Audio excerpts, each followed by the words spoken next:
하나님의 은혜와 평강이 우리 모두에게 임하기를 예수님의 이름으로 축원해 드립니다. 오늘 말씀은 사도행전 6장 1절에서 7절 말씀을 근거로 문제의 답은 성경에 있다라는 제목으로 하나님 말씀 증거하겠습니다. 성령이 이끄는 교회 사도행전 강해의 25번째 시간입니다. 우리가 이 땅을 살아가다 보면 늘 문제를 만나게 됩니다. 예수님을 잘 믿는 사람들도 때로는 문제를 만나게 되지요. 그런데 중요한 것은 그 문제가 있느냐 없느냐, 이것보다 더 중요한 것은 하나님의 뜻이 어떤 것인가, 늘 성경을 통해서 그 문제의 답을 찾는 것이 중요한 것입니다. 우리 인생의 모든 문제는 바로 이 성경의 답이 있다는 것입니다. 그래서 성경을 통해서 답을 찾아갈 때 하나님의 뜻대로 인도되는 귀한 삶을 살아가게 될 줄을 믿습니다. 문제가 없는 삶이 좋은 삶일까요? 문제가 하나도 없는 삶이 행복한 삶일까요? 절대 그렇지 않을 것입니다. 사막에는 햇빛만 쬐고 있죠. 비가 오지 않는 이 땅이 바로 사막입니다. 그래서 햇빛만 쬐고 있으면 다 좋은 땅이 되느냐? 그렇지 않다는 것이죠. 사막은 햇빛만 쬐고 있기에 그 땅이 갈라지고 황폐한 땅이 되는 것입니다. 우리 인생에도 햇빛만 비추는 인생이 좋은 인생이냐? 절대 그렇지 않다는 것입니다. 때로는 문제도 오고 비도 옵니다. 그런데 그 문제를 통해서 우리가 하나님 앞에 잘못 가고 있는 우리의 모습들을 발견하게 되는 것이죠. 사망의 음침한 골짜기로 가면 괴로워야 되죠. 힘들어야 되죠. 그 문제를 발견해야 된다는 것입니다. 그를 통해서 하나님의 지팡이와 막대기를 통해서 하나님의 길로 바르게 인도되는 귀한 은혜가 있는 것입니다. 우리가 문제가 있지 않으면 하나님 앞에 엎드리지 않는, 기도하지 않는 또 인간의 이 본성들이 있다는 것이죠.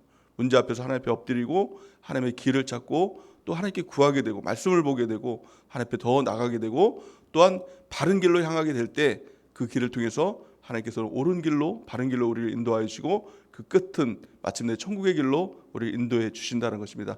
그래서 문제가 있으면 항상 우리의 길을 점검해야 된다는 것입니다. 그리고 우리가 다시 회개하고 주님 앞으로 돌이키는 삶을 살아가게 된다는 것이죠. 우리의 문제를 어떻게 점검할 수 있느냐? 그것이 바로 성경입니다.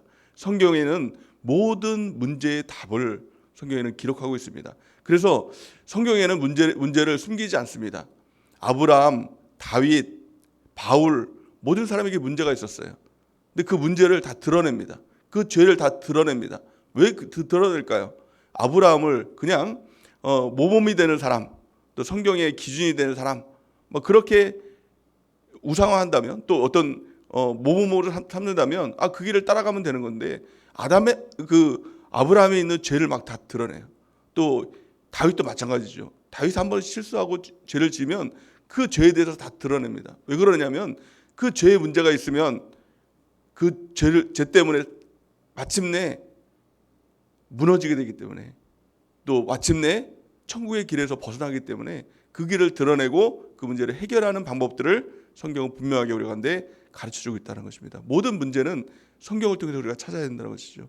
오늘 본 말씀에 보면 이 예루살렘 교회에 문제가 있는 것을 볼 수가 있는 것이죠.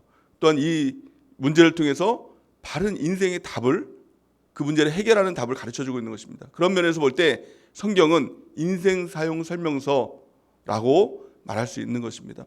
오늘 본 말씀 보니까 예루살렘 교회에 문제가 생겼습니다. 근데 예루살렘 교회가 어떤 교회입니까? 성령이 충만한 교회죠. 또 그 가운데 하나님의 기적이 일어났던, 부흥이 막 일어나는 그런 놀라운 교회였다는 것입니다. 뿐만이 아니라 사랑이 충만한 교회였어요. 거의 겉으로 보면 완벽한 교회였습니다. 근데 이런 교회에도 문제가 발생하는 것들을 볼 수가 있는 것입니다. 그래서 우리 인생에 문제가 없는 사람은 없습니다. 문제가 없는 교회도 없고 문제가 없는 가정은 없다라는 것입니다. 근데 그 가운데 분명한 것은 문제가 있느냐 없느냐가 아니라 하나님의 답을 찾고 있느냐, 하나님의 방법 가운데 하나님께서 그 문제에 개입하시고 그 문제를 해결해 나가고 있느냐, 이것이 중요한 것입니다. 오늘 이 본문을 통해서 우리 인생에 찾아오는 이 문제들, 우리 교회에 또 우리 가정에 찾아오고 있는 이 문제들, 이것에 대한 해답을 바로 찾는 은혜가 있기를 예수님의 이름으로 간절히 축원해 드립니다. 오늘 예루살렘 교회에 어떤 문제가 있었습니까? 1절 말씀에 보니까 이렇게 말씀하고 있습니다. 그때 제자가 더 많아졌는데 헬라파 유대인들이 자기의 과부들이 매일의 구제에 빠짐으로 히브리파 사람들을 원망하니, 이렇게 말씀하고 있죠. 제자들이 더 많아졌습니다. 그 성도들이 더 많아졌다는 것이죠. 그런데 문제가 생겼습니다. 그 성도들 중에 히브리파와 헬라파 그 유대인들이 많이 모였다는 것입니다. 두 파로 갈라지게 됐다는 것이죠. 그러니까 히브리파는 누구이고 또 헬라파는 누구냐? 쉽게 말하면 히브리파 사람들은 이 본토 토박이들입니다. 그 바벨론 포로로 이제 그 이스라엘 민족들이 다 끌려갈 때 거기 남아있던 사람들이에요. 원래 거기에 살고 있던 사람입니다. 그런데 헬라파 사람들은 누구냐면 바벨론 포로로 끌려갔다가 그 타향살이를 하다가 해방이 돼서 다시 돌아온 사람들이에요. 그러니까 이민자라고 이렇게 생각하면 될 것 같습니다. 그러니까 타향살이를 오래 하다 보니 또 언어도 잃어버리고, 그러니까 서로 언어도 맞지 않고 또 문화도 서로 이렇게 다르다 보니까 서로 갈등이 있었다는 것입니다. 교회 안에서도 이런 갈등이 있죠. 문화가 다르고 삶의 수준이 다르다 보면 교회 안에서도 이런 갈등이 있을 수가 있다는 것입니다. 그런데 그 갈등이 마침내 오늘 본 말씀을 통해서 한 사건을 통해서 이게 터져버리는 이제 일들이 생겨나게 됩니다. 그 사건이 뭐냐면 구제 사건이었어요. 이 교회에서 이제 가난한 사람들이 많으니까 그들을 구제해주기 시작했다는 것입니다. 뭐 쌀도 주고 먹을 것도 주고 이렇게 주기 시작했다는 것입니다. 그런데 문제가 뭐냐면 히브리파 사람들, 이 본토 토박이들한테는 구제가 이렇게 제대로 되는데 헬라파 이 유대인들, 뜨내기들한테는 그 구제가 잘 이루어지지 않았던 것 같아요. 그러니까 이제 헬라파 사람들이 아니 우리가 뜨내기니까 이제 무시하냐? 왜 우리를 이렇게 함부로 보냐? 하면서 그 불만이 가지고 있던 것이 구제의 사건을 통해서 이제 터져 나오는 그런 일들이 생겨나게 됐다는 것입니다. 사실 이 원망과 불평의 문제들이 생겨나게 된 것이죠. 그러니까 좋은 일을 하다가 생겨나게 된 것입니다. 근데 원망과 불평, 이 교회 안에서 가장 주의해야 될 것이 뭐냐? 이 원망과 불평이에요. 사실 어떻게 보면 정말 아무것도 아닌 문제인 것 같지만 이 문제를 통해서 교회가 허물어질 수도 있는 아주 심각한 문제라는 것입니다.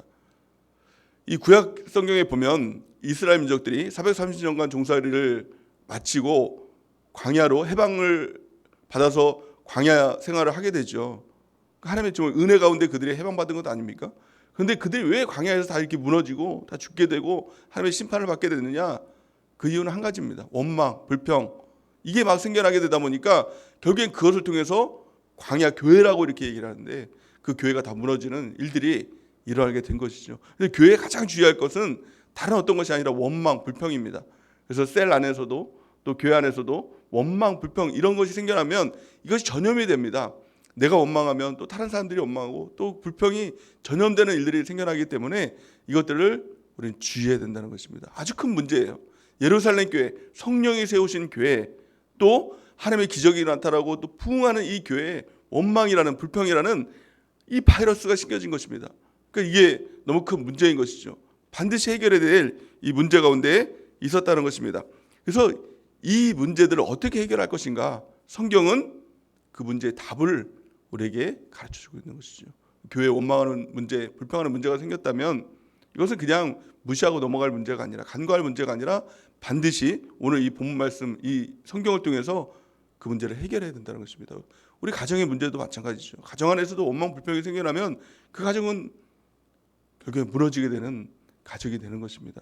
그래서 이 오늘 말씀을 통해서 또 우리의 삶 가운데 있는 문제들을 해결하고 또 하나님의 뜻 가운데 나가는 우리 모두가 되는 은혜가 있기를 바랍니다. 가장 첫 번째 어떻게 그 문제를 해결할 수 있을까요? 그 답은요, 포기하지 말고 직면하라는 것입니다. 그 문제를 직면하라는 것입니다. 도망가지 말라는 것이죠. 그래서 일을 중단하는 것으로 그 문제를 해결하지 말라는 것입니다. 오늘 이 예루살렘 교회를 보니까 그 문제가 일어났던 그 발단이 아주 나쁜 일을 하다가 악한 일을 하다가 생겨난 게 아니라 구제라는 아주 선한 일을 하다가 생겨났습니다. 구제를 하는 사람이 원망한 것이 아니라 또 받는 사람이 그것을 원망하는 것이죠. 그러니까 구제를 하는 사람 입장에서 어때요? 좋은 일을 하고 또 가난한 사람 도와주려고 했는데 원망하고 불평하는 거예요. 문제가 생겨납니다. 그럼 어떻게 합니까? 구제 안 하면 되지 뭐. 이렇게 해결할 수도 있다는 것이죠. 아니 뭐 조금 받든지 많이 받든지 주는 대로 감사하면 될 것이지 왜 그렇게 원망하고 불평해? 라고 하면서 이제부터 구제 안 해버려. 그러면 뭐 원망할 일도 없지 않습니까? 뭐 불평할 일도 없잖아요. 다 안 줄 거야. 그렇게 해결할 수 있었다는 것입니다.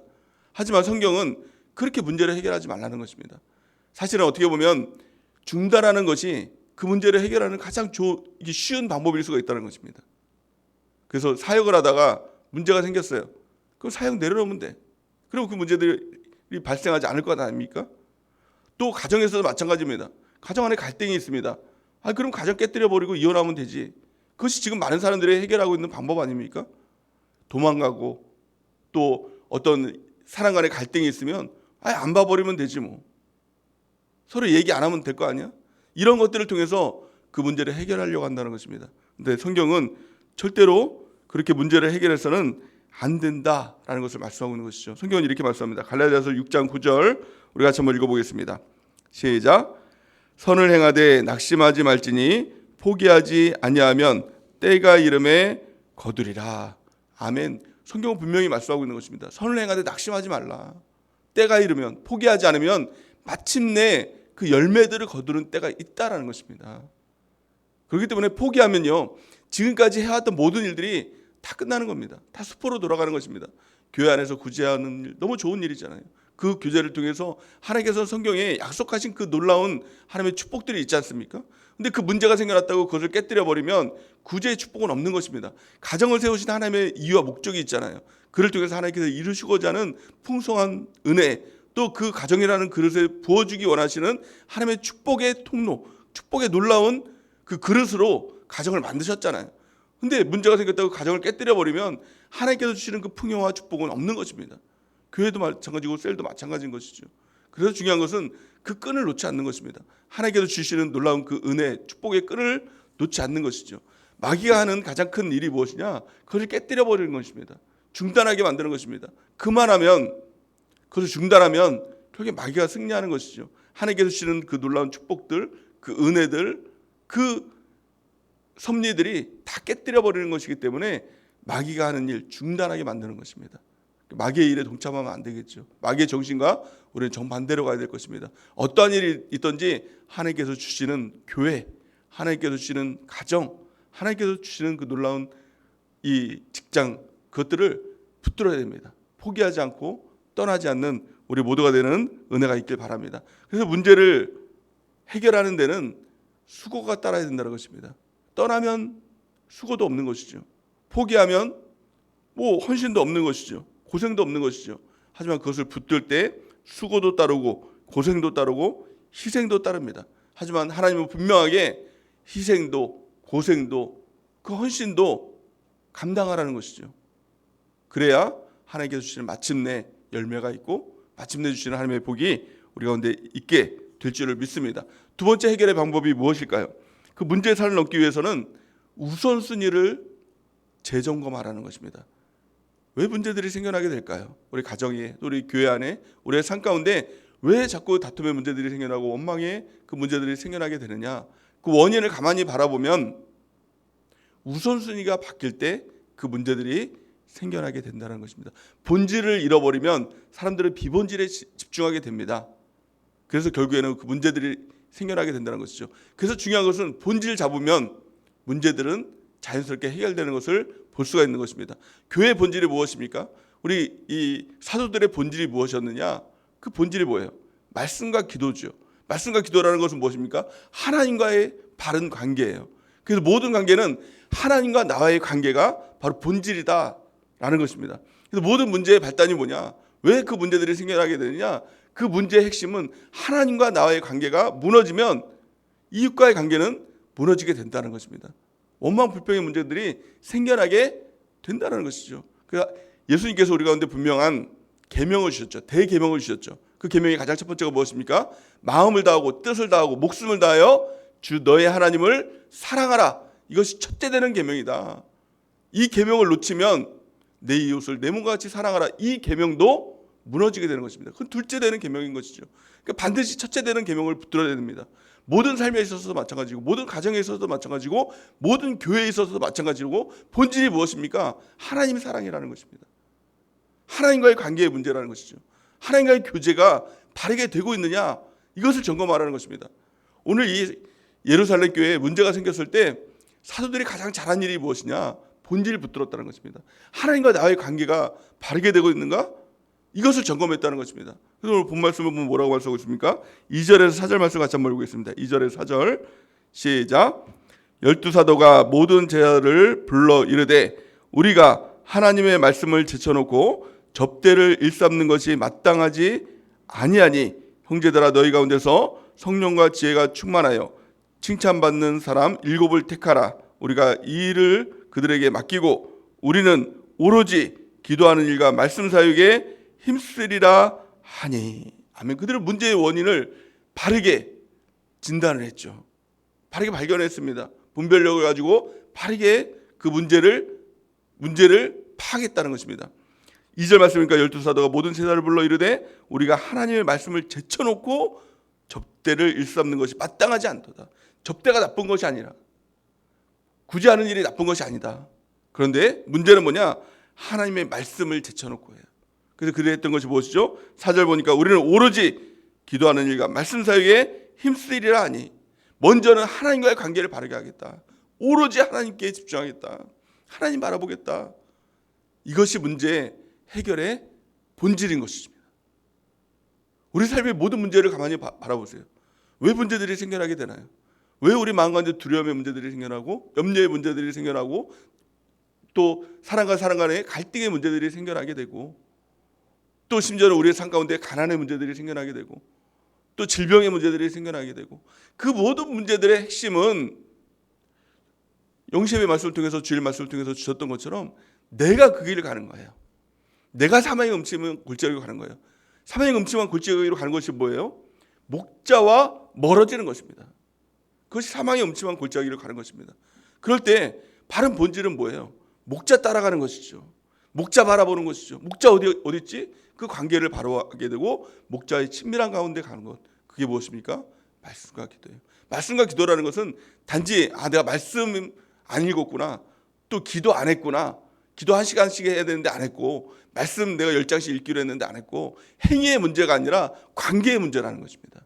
하나님과의 관계를 바라보게 하게 될 때 그 문제의 해결의 실마리를 찾게 되는 것입니다. 성경은 이렇게 말씀합니다. 요한삼서 1장 2절 우리 같이 한번 읽어보겠습니다. 시작.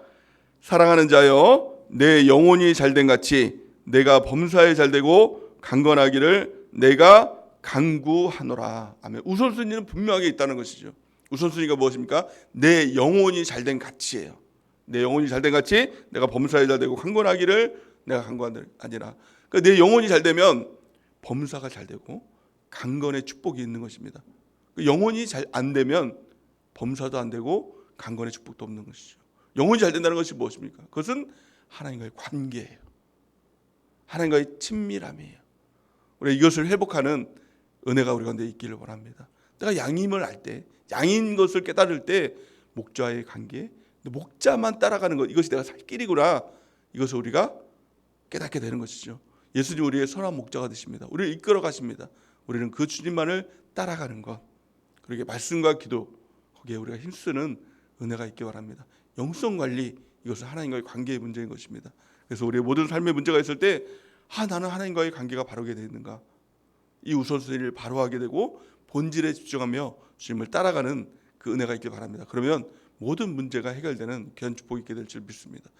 세 번째, 마지막 세 번째, 그 문제들을 예루살렘 교회는 어떻게 해결했느냐 하는 것이죠. 그 답은요, 일을 분담하는 것에 있었다는 것입니다. 혼자 하는 것이 아니라 분담했다는 것입니다. 우리 5절에서 6절 말씀을 같이 한번 읽어보겠습니다. 5절에서 6절 시작. 온 무리가 이 말을 기뻐하여 믿음과 성령이 충만한 사람 스데반과 또 빌립과 브로고로와 니가노로와 디몬과 바메나와 유대교에 입교했던 안디옥 사람 니골라를 택하여 사도들 앞에 세우니 사도들이 기도하고 그들에게 안수하니라. 아멘. 사도들은 모든 문제들을 자기들이 다 해결하려고 했습니다. 기도도 뭐 말씀 보는 것도 자기들이 하고, 또 구제까지도 그냥 본인들이 해야 된다라고 생각했습니다. 근데 문제가 생겨났을 때 이런 생각들을 하게 된 것이죠. 하나님과의 관계가 무너지고 내가 모든 일을 다 하려고 하면 결국 하나님과의 관계는 소원해지게 된다는 것이죠. 그래서 한 가지에 집중하는 것이죠. 그리고 그 일들을 분담하게 되는 것입니다. 이것이 교회라는 것입니다.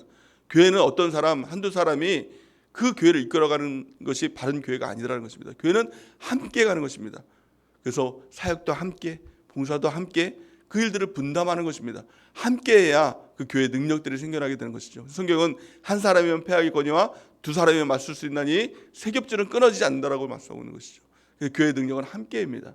나 혼자 내가 다 할 수 있는 것이 아닙니다. 그래서 함께 그 일들을 분담할 때 교회가 하나 된 교회가 되고 그 교회의 능력들이 나타나게 되는 것입니다. 그래서 오늘 이 성경적인 문제를 통해서 예루살렘 교회의 그 문제들이 해결되기 시작합니다. 가장 첫 번째, 문제를 피하는 것이 아니라 직면하는 것이다. 두 번째는 무엇이죠? 본질을 찾고 본질에 집중하는 것이다. 본질이 무엇입니까? 하나님과의 나와의 관계, 말씀과 기도, 거기에 우리가 전무하는 것이죠. 그리고 마지막 세 번째, 나 혼자 하는 것이 아니라 함께 하는 것이다.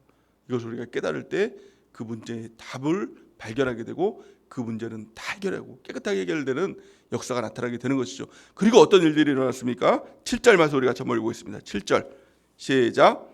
하나님의 말씀이 점점 왕성하여 예루살렘에 있는 제자의 수가 더 심히 많아지고 허다한 제사장의 무리도 이 도에 복종하니라. 아멘. 이 교회의 본질이 회복되게 될 때 교회에 주신 하나님의 놀라운 축복들이 임하게 되는 것이죠. 하나님의 회복이 임하게 되면 세상의 회복과는 전혀 다른 하나님의 역사가 나타나게 되는 것입니다. 세상의 회복이 무엇입니까? 그냥 안 좋은 일이 있다가 문제가 있다가 다시 원상복구되는 것이 세상의 회복입니다. 병에 걸렸다가 병이 낫는 거예요. 또 가난해졌다가 그 가난이 회복되는 것입니다. 그런데 회복되면 무엇입니까? 그것이 뭐예요? 본전 아닙니까? 안 좋은 일이 있다가 좋은 일, 그냥 보통 일이 그것이 회복되는 것, 원상복구되는 것. 근데 하나님의 회복은 차원이 틀린 것입니다. 하나님의 회복은 전보다 탁월하게 더 잘 되는 것이 하나님의 회복인 것이죠. 복이 겨워 사는 것, 말씀 그대로 그러니까 영시의 말씀 주셨던 것처럼 복에 겨워지는 이 회복이 하나님의 회복인 것이죠. 그리고 그것은 마침내 영원한 천국으로 가는 것, 이것이 하나님의 회복인 것입니다. 이 하나님의 회복을 우리가 맛보고 누리는 그 은혜가 있길 바랍니다. 그러기 위해서 중요한 것은 하나님의 식대로 해야 되는 것입니다. 하나님의 방법대로 해야 되는 것입니다. 하나님의 방법이 무엇입니까? 바로 성경입니다. 그것을 위해서 우리가 성경을 읽고 또 성경을 따라가고 또 성경을 지켜 행하는 것, 그를 통해서 성경적인 그 길로 우리가 나아갈 때 하나님의 역사가, 하나님의 뜻이, 하나님의 회복이 우리 가운데 나타나게 될 줄을 믿습니다. 그래서 우리가 말씀 보고 또 기도하는 일에 더욱 힘쓰는 은혜가 있길 바랍니다. 이것이 하나님과의 바른 관계이고 본질인 것입니다. 이 본질에서 벗어날 때 문제가 다가옵니다.